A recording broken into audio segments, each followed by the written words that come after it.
Senator Chuck Schumer is the top Democrat on the other side of the Capitol, and he joins us now from New York City. Good morning to you, Leader. I want to pick up on something the Speaker of the House was pointing to. He wants this fight to be about illegals, as he said, and I want to be specific here because we know from our research that there is no federal money that goes towards health care tax credits for undocumented immigrants in this country. The federal government doesn't fund health insurance for the undocumented. But it is also true that states like yours, New York, does provide health care for people who are in this country illegally. And their argument seems to be the money here is fungible. And bottom line is it comes out of the federal pocket. Do you want to respond to that? You know, they don't want to, Johnson doesn't want to discuss the real issue, the healthcare crisis facing the American people. So he puts up all these fake lies to try and divert attention. It's his standard operation. He just is concerned with the politics. Every independent agency that looks at this says Johnson's claim is false. And just as you said, Margaret, zero federal dollars can go to undocumented immigrants through Medicare, through Medicaid, through ACA.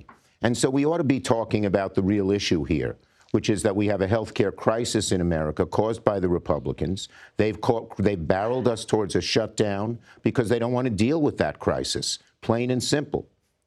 Well, let's talk about the shutdown in a moment. In terms of health care, where you've taken us in terms of the messaging, Democrats, as I understand it, are looking for an extension of those Obamacare tax credit. I believe you'd like them permanently. You heard the speaker say we can talk about that after the government is reopened, perhaps not permanently. But do you hear any kind of opening here for a negotiation whatsoever? Well, right now, not. Look, Johnson's not serious about this. He sent all his congressmen home last week and home this week. How are you going to negotiate? He says the when job is in the Senate with you and Leader Thune. Well, you actually need Johnson. If you're going to negotiate any agreement, you need Johnson, Thune, Trump, Schumer, and Jeffries. And the reason he sent them home is because he's more interested in protecting the Epstein files than protecting the American people from the health care crisis. We've been trying for months and months to sit down with them and have a serious conversation addressing America's health care needs. And they've refused and refused and refused. And just on your show and on other shows, when they ask him, well, will you do it in January? He says it's starting in January. He says, no, we'll have a conversation. Well, you know what? Later means never. And we've tried 45 days and 45 days and 45 days from March on. We asked them to vote on it 3 times. The Republicans in the Senate, they voted no 3 times. That was a permanent extension. So we need to solve this crisis. The bill that I think you're referring to is Senator Shaheen. It was a permanent extension. It wasn't the, compromise that some Republicans have proposed. Margaret, Johnson has not committed to any extension, and he won't until the American people force him to. And it doesn't, and by the way, the crisis doesn't start in January. 2 days ago, starting October 1st, millions of Americans are getting notices that their health care premiums are dramatically increasing. If you're a 55-year-old couple and you make $80,000, you know how much your premiums will go up if we don't extend it? It'll go up something like $25,000. The average American will pay $900 more. How do Americans who are struggling, sitting at the table Friday night figuring out how to pay the bills, how the heck can they get such an increase?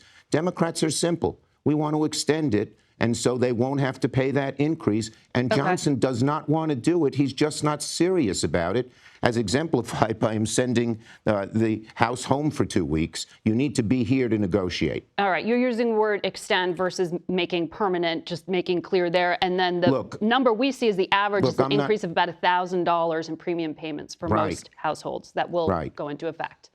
And it's horrible. On the reopening everything conversation, sir, though, I mean, do you trust Leader Thune? And when you look at just your numbers here, 3 senators already crossed over to vote with Republicans on this short-term funding deal.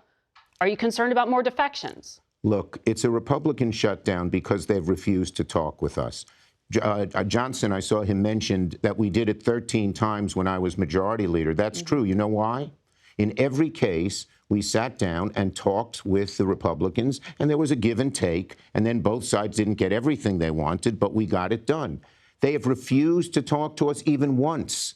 Well, And Jeffries and I have been trying to get them to talk to us for they've tried to get to us to talk to them for, we've tried to talk to them for months and months and months, and they said no. The American people know that they're in charge, Republican president, Republican Senate, Republican House, that they have a responsibility to govern, which means sit down and talk with us so we can address these needs. But back to the question of defections. Leader Thune was on another network, on Fox, and he said that there are conversations with Democrats who want to find an off-ramp here. Is he having conversations with Democrats other than you? Are you sure you can't? I've encouraged Margaret, I've encouraged my Democratic members to sit and talk to Republicans. It's always good when Democrats and Republicans talk to each other, but 2 points.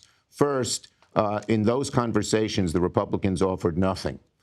But second, the only way this will ultimately be solved is if 5 people sit together in a room and solve it.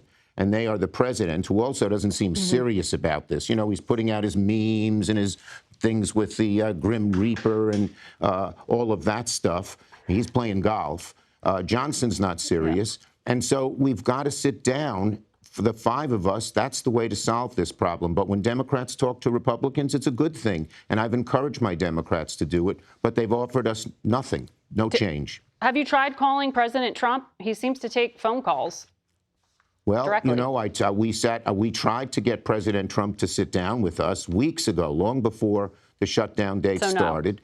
He said yes. He said no. Johnson told him to say no. We sat down, the day before, and he wasn't serious. He put these red hats on the table, and he's joking around. And honestly, in the meeting, Margaret, I got the feeling he didn't even know what was happening, that the crisis was impending, that people would pay such a... He once said, they're going to pay all that? That would be bad for me. And so the court here is the American people. The American people are hearing what's happening, and they are demanding that we address this crisis. They are demanding we sit down together and do it. It's just logical. They say that, in your survey that you put out, they say that 75% people feel Trump isn't doing enough. Another survey by the Washington Post showed that not only do 80% of the American people want us to extend these credits, but 55% of Trump voters. Well, and the American people are right now talking to their senators, talking to their congressmen. They're telling them, get this done. We want to get it done. Our CBS polling also shows that neither side is getting good grades on any of this, Leader. We're going to have to leave that here for this moment. We'll be right back.